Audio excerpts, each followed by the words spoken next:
This is episode 11 of This Is Us 2 with Mary and Blake. Hey, baby. This branch, do you see this branch? This branch has Christmas magic on it. Nothing bad ever happens on Christmas Eve.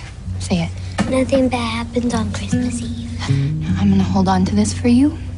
And when you wake up, all of us are gonna be waiting for you. And guess what? It's gonna be Christmas. Okay? I love you, Bub. Thanks, guys. I love you.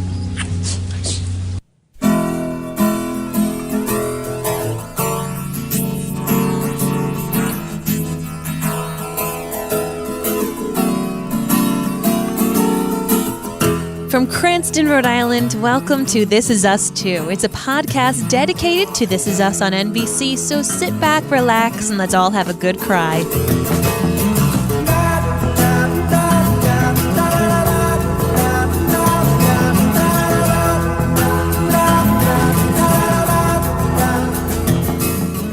Hi, everyone. Welcome back. My name's Mary Larson. My name's Blake. And I never thought that a heart attack would bother me so much. I never thought a heart attack would bother me so much. Yeah? Yeah. And I can't get over it. I know. I can't get over it. I What know. are we doing? What are we doing here? This is us, man. This is what happens. You know, it's funny. This episode was not the Christmas magic episode that I thought it was going to be, No. but I should have known better because this is us, right? And this is a show that makes you cry and stuff. And what did stand out to me was how someone's mortality could change someone else's mind about forgiveness. So back when I was first pregnant with Felicity, I was in a dark place. I was in a very dark place, and I was mad at myself. I had severe postpartum depression after having my son, and I had just made up the decision that I wasn't going to have another child, and that I pretty much couldn't forgive myself for how dark and just down in the depths I got through postpartum depression. And I just clawed myself out. And I said, you know what, Blake? Nope. I know I wanted 4 kids. I know I've said that forever, but I think I'm okay with one. I can't handle it anymore. And then I found out I was pregnant that next day. And I was so mad. I took 5 pregnancy tests. I swore more than any sailor could have ever imagined. And I went and saw my doctor, and she was like, yay. And I went, yeah, I don't know if this is a yay. And I don't know how I feel about this. And I was like, we might need to have some conversations that I thought I'd never have, that I don't actually know how comfortable I am having these conversations about me. I'm all for choice, but I don't know how I feel about this in general, about me. I don't know, Doc. I'm so scared. I'm so mad at myself for getting as dark as I did. And she was like, don't worry, we're never going to let you get that depressed ever again. It's okay. We've got a team. And it wasn't until a friend of mine was diagnosed with stage 4 breast cancer, and she was pregnant at the same time. And she had actually had a miscarriage with twins right before this. She had a son who was the same age as my son. So she had a son, miscarried twins, now is pregnant again, and has stage 4 breast cancer. And she decided to sacrifice her body to have this child. Like, put off chemo, put off radiation, do everything in her power so that this child could have a fighting chance. And I heard this, and it changed my entire perspective. I named our daughter Felicity before we even met her, which means happiness. And I thought to myself, Mary, you've got a darn good life, and you need to forgive yourself for being depressed. You need to forgive yourself and instead embrace the happiness in your life. And so when I saw Randall have this conversation on the ledge with his coworker who was going to end his life, I feel like it made Randall say, what in the world am I doing? Life is good. Life is good.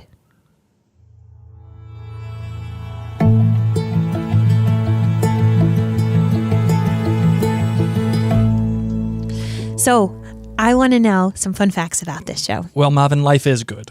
Life is great. Life is fantastic, as a matter of fact. So the details for this episode, title was Last Christmas. This was actually the mid-season break of season 1 for This Is Us, which I was kind of surprised about, as a matter of fact. Considering the little bit of cliffhanger that they gave us, I was surprised about that.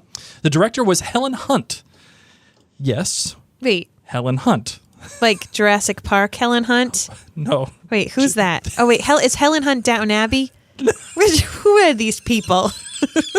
You know the one who's like... Who's the lady that grabs the big branch in Jurassic Park? The girl that's wearing the pink button-up shirt? Who's that? Isn't that Helen Hunt? If not, who's the blonde lady that would always welcome us to Downton Abbey? Who are these people? Who are all these blonde actresses? Okay. I'm getting a cramp in my stomach. Don't. That's why we had to go to the ER last week. Do not laugh too much. Oh my God, I'm crying. Okay, the lady who was in Jurassic Park was Laura Dern. Not even close to Helen Hunt. Okay. No. And the lady from Downton Abbey is Laura Linney. I'm Laura Linney, and this is Masterpiece Classic. Not close. Not Helen Hunt.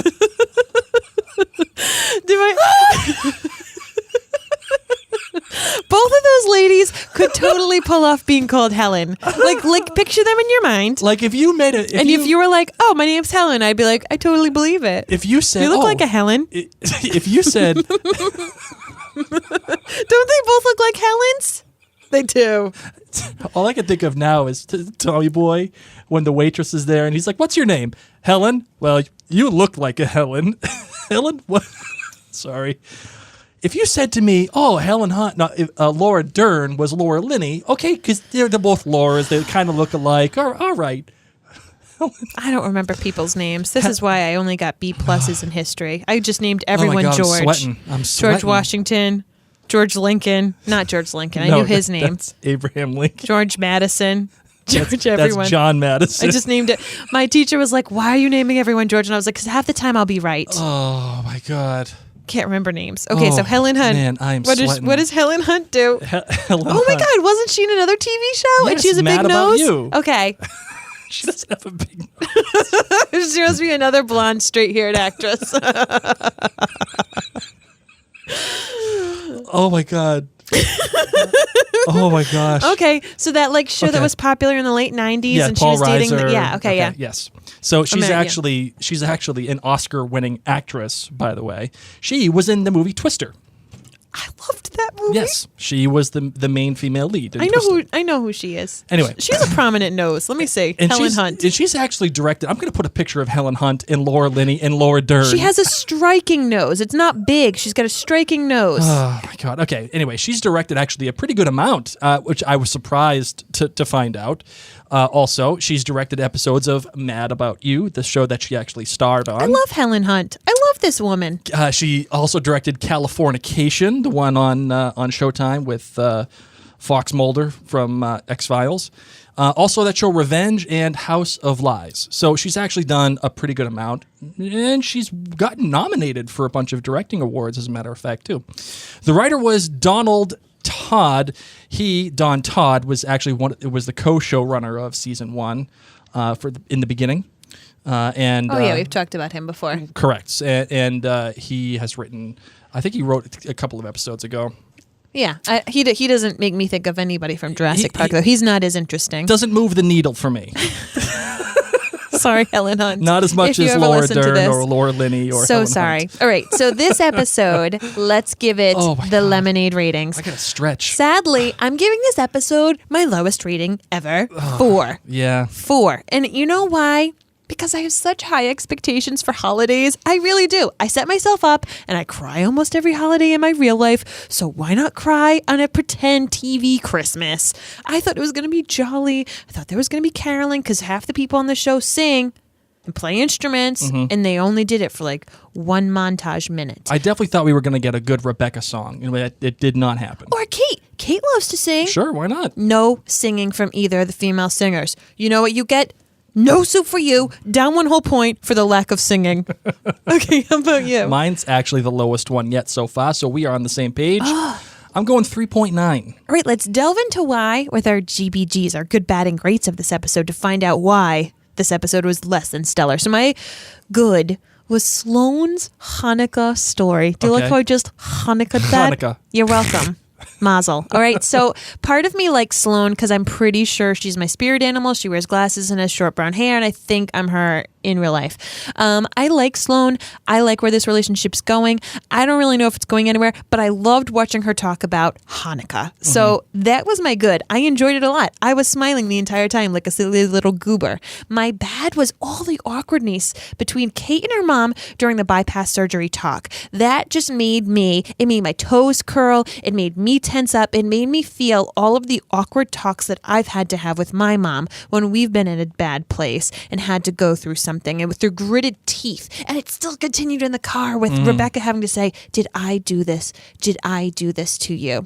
Just made me feel all sorts of sad and bad. Not that it's a bad thing about the show. I'm just telling you, I felt really awkward and bad. And that's what the show was supposed to do. It was my awkward bad moment. Okay, my great was wee Randall, saving the money and buying the snow globe for Dr. K. That whole sweet moment with Dr. K in the hospital, but also the thing with Randall being like, I'm going to be rich and I'm going to be great and I'm going to save my money. And here he was, and he picked the snow globe that I wanted him to pick. I saw those snow globes and I was like, one of those snow globes is a good snow globe. And he picked the right one. And that right there was Christmas magic. So when I was looking for Christmas magic in this episode, that moment to me was the Christmas magic. How about you? What was your GBG? I think an addendum to your grade should be that he also told Kevin he was going to live in a box. That was awesome. That was awesome. I was like, go Randall, man. Go Randall. 8-year-old Randall. You're going to live in a box. All right, my good. Dr. K still continues to be my favorite character so far. And I simply love, and I know I've said this 1,000 times, I'm going to die on this hill. Him being Major Dad and then also now being Dr. K it's so different and it's so awesome. And I can watch Gerald McCraney just talk. I can listen to him read the phone book. Amen. I really could. Amen. I'm so glad he's not dead. He is great. And is it a dumb coincidence that, of course, they meet up in the hospital?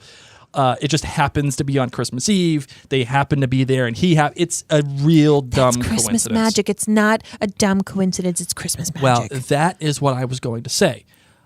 I can co-sign on it, even though it's really coincidental. I can co-sign because there is some kind of Christmas magic there, I feel like. Totes. And that it's that connection that Dr. K was only present during Rebecca's birthing, because he...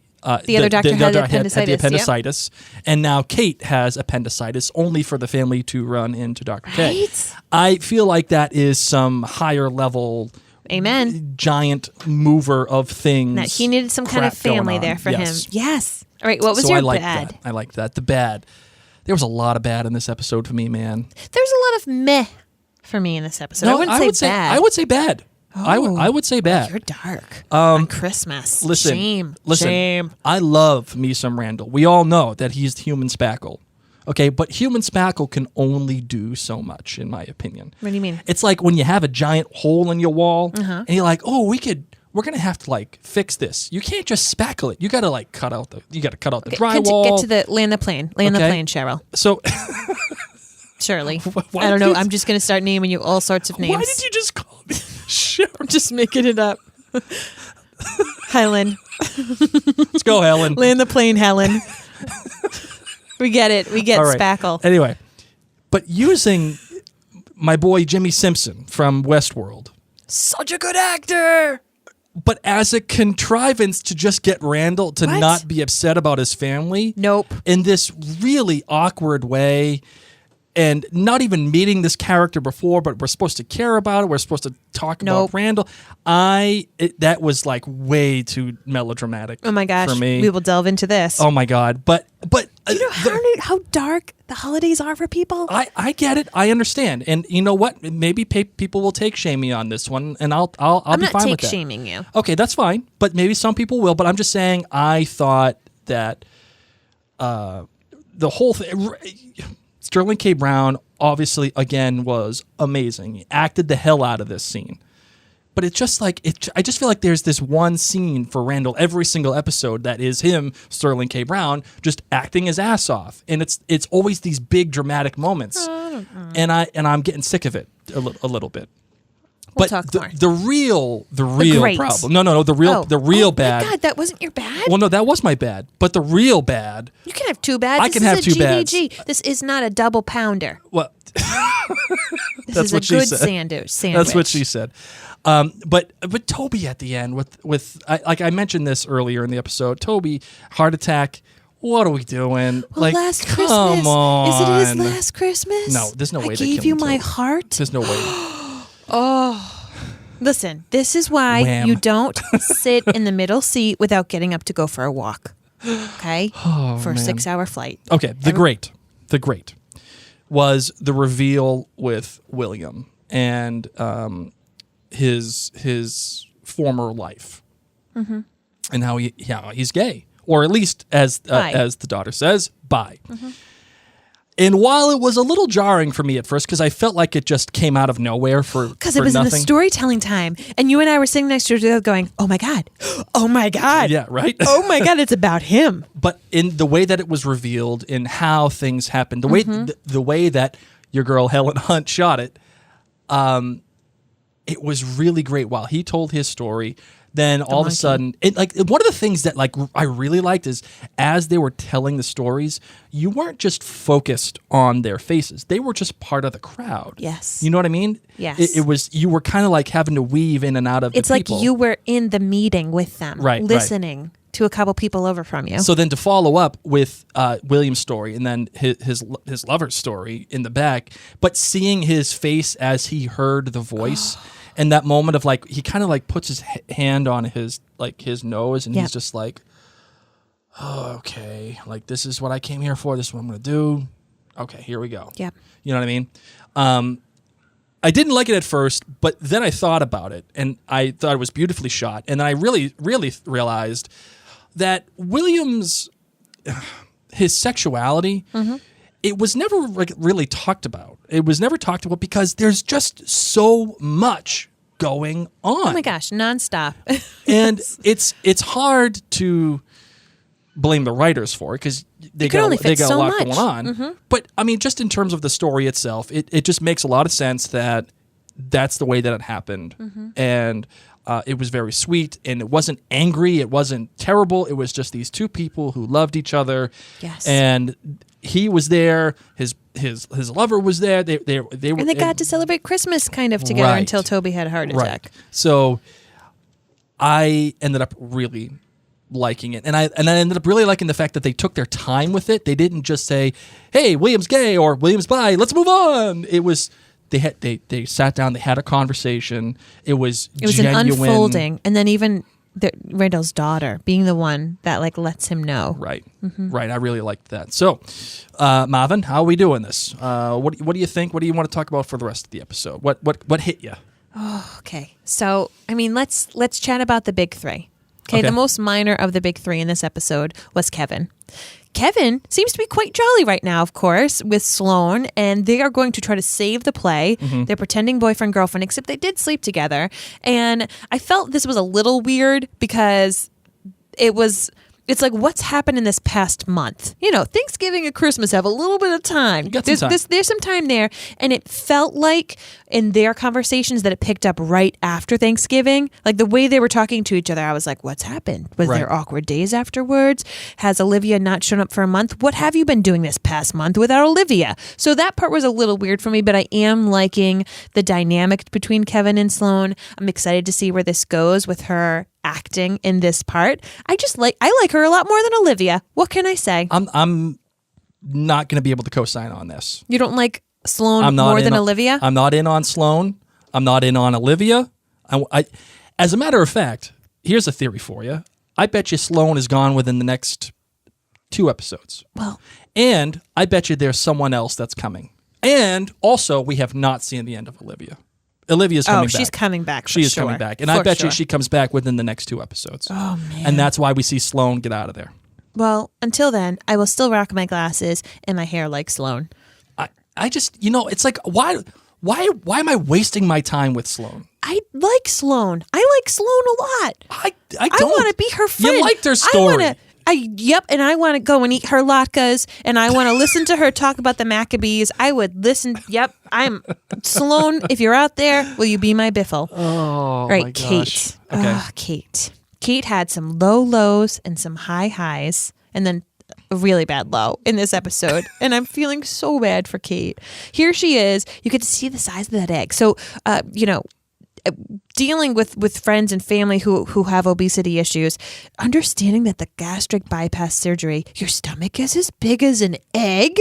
And it's a big freaking deal. It's a big freaking major surgery deal to have this bad boy. To have surgery. it. And then she was able to say, like, for the rest of your life, Right. you have these different issues. So it's really kind of opened my eyes even to people who've had it, that I didn't understand the full spectrum of it. Right. And then to have that awkwardness with her mom there. I know you said that this was your bad. Yeah. This was like my good part too. Okay. I freaking loved the conversations that Kate and Rebecca were having, because Kate so far, I've been complaining about this. Yeah. Kate so far has just been black and white. Like either she is talking about her weight or she's complaining about her weight. It's always about her weight. And it's either like with Toby. I can't date you unless you're on a diet. I can't date you unless you're trying to lose weight. Oh, you're no longer trying to lose weight. We're no longer dating. And everything was just black and white about it. It was very two-dimensional. But these conversations between Kate and Rebecca allow a little bit more gray, and they allow a little bit more complexity. Because Kate really cannot point to the reason why she is the way that she is. And Rebecca is blaming herself, but she kind of wants some vindication from Kate by being like, nope, wasn't you, it was me. I'm just glad that even though this issue is about weight loss for Kate, it's more about her relationship with her mother. And Kate is the way that she is, and she just simply doesn't know how to fix it. So she's going to this woman, to this doctor, to try to make her stomach the size of an egg, and still doesn't know if she can even do it. And then Toby comes. Right. The magical Christmas surprise. I never get how people do this in the movies or TV shows. How'd you find the address? How did you know you were going to make it in time? Goodness, where'd you find the money to get a last-minute flight from New York or from wherever, from L.A. to New York? Anyway, what would have happened? happened? Hold on, time out. What would have happened if, like, it was going to happen? Like, nobody showed up to Randall's house? Yeah. And then all of a sudden, Toby was there? Toby. It's just Toby and a Christmas. And the kids go, Santa's here. And they're like, no. And Toby's like, what's up? Hi. Can I use your bathroom? I was just on a 6-hour flight and I got to go. And then he has a heart attack right there. Oh, my gosh. That would have been... we should have seen the writing on the wall. He was a bit sweaty and kind of like not looking too peaky. Right.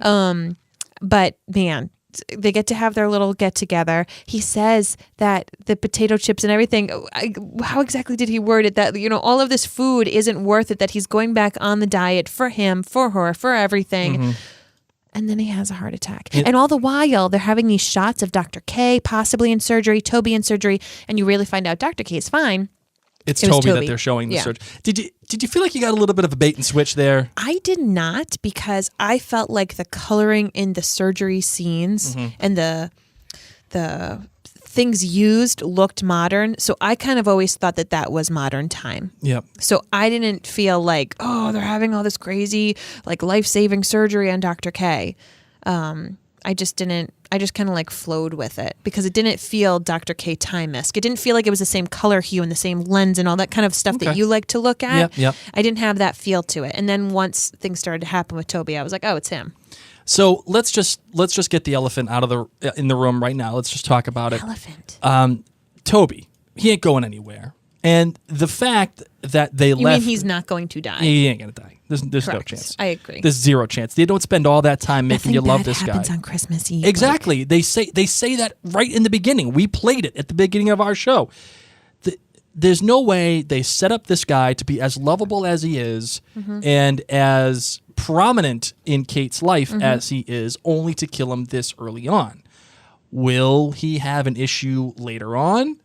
Maybe. But right now, I don't see them taking the risk of killing Toby off the way that they're alluding to. I mean, they even ended the episode with him on the table at the end, and they're like, "All right, everybody, hands off," and then that was it. And like you heard the little beeping in the background. Yeah, and it's a little manipulative to me. Well, I kind of feel like someone might die. With the title "Last Christmas." I was taking it as someone's going to die. Is William going to die? Is Dr. K going to die? And then you were thrown, it's Toby who might die. Right. So if I had my money in a death pool, my death pool money was going to William. And I probably would have lost the mortgage, but I would have I will say this. My vindication is that I guarantee William dies by the end of the season. I would agree. Because my God, how sad is this? I'm so glad I didn't watch this in real time. All of you who actually had to watch this before Christmas, bless your Christmas loving hearts. Not a happy show. Hey, speaking right? Speaking of Jurassic Park, of Helen Hunt. No, not Helen Hunt or Laura Dern. Oh my God, that this one's going to go down in the Mary and Blake Hall of Fame. I'm just going to say that. Anyway, Randall, what did you think of Randall? I know we talked about the ledge scene. I will say I liked Beth's reaction. She was like, "Hey, what's up? What are you doing? Like, I thought you were coming up. Like, what are you doing? Stop." And she said, "Don't tell me to stop." Yeah, right. Like, I feel like that's exactly what you would have done. Like, 100%. Excuse me. Sloan may be my spirit animal, but I got a lot of Beth in me. No, I think you're way more Beth than Sloan. Totally Beth. Sloan is like this freaking little mouse. The moment that she sat down with William and she was like, "So tell me what's really going on," I was like, "Oh God, I am Beth. Yeah. I am Beth." Through and through. Or like, when are you going to leave? Like that is Mary Lassen to a T. Oh my God. Anyway, I felt like a total like land the plane, Helen. I know, I'm trying here.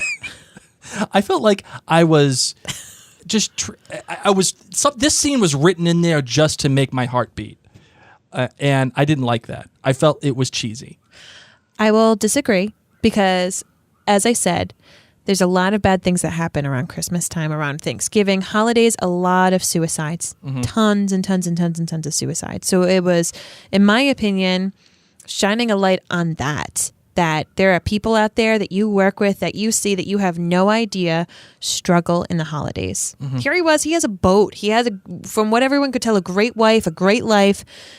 Granted, we don't know this character. Granted, we don't really care about him. But what was interesting was Randall's reaction and how it changed Randall's mind. And as I said in my earlier story, sometimes when these really crazy things that seem like they come out of nowhere and are not even about you, they can make you see the world and see your life in a very different way and make you appreciate what you have. So yes, was it something dramatic? This is also a TV show. It's not real life, but people do this stuff in real life.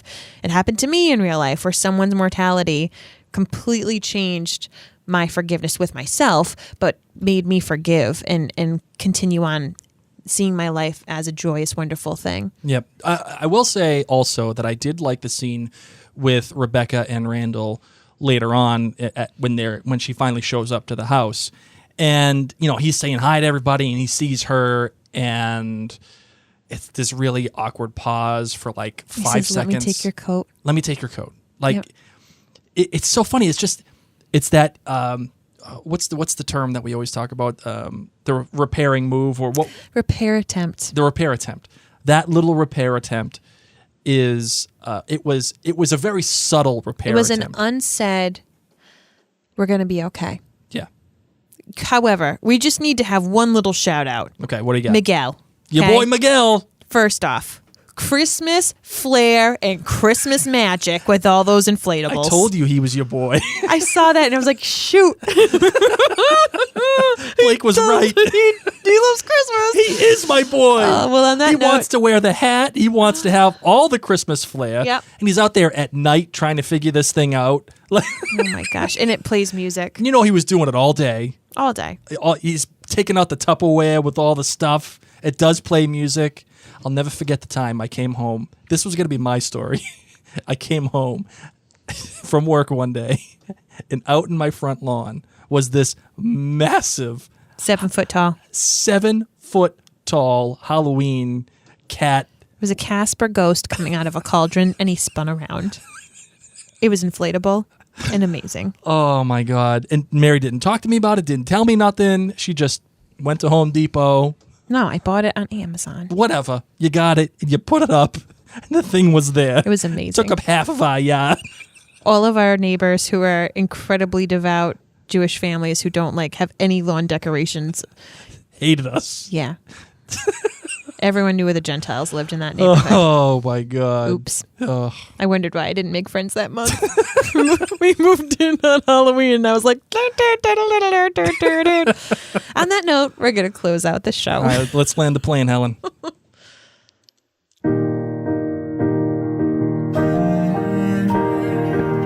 We want to remind you that this episode is sponsored by Minute with Mary. Minute with Mary is a minute with me. I talk about makeup and skincare, and I try to help you have more fun and feel more confident with your skin. So whether it's something as simple as mascara, or if you need a skincare regimen, or if you want to learn how to rock a red lip, I can do that. I've got this really weird skill where I love to help people have more fun with makeup. So you can find out more by searching the hashtag Minute with Mary on Facebook or Instagram. You can see my shop by going to minutewithmary.com. Thank you all who have been over to the website. And thanks for everyone for listening. Please tell your friends, share this podcast episode on Facebook and anywhere else you see fit. Or go to maryandblake.com and check out not only this show that we have, but all of our other podcasts that we do. I'm Mary. My name's Blake. And this is Us Too.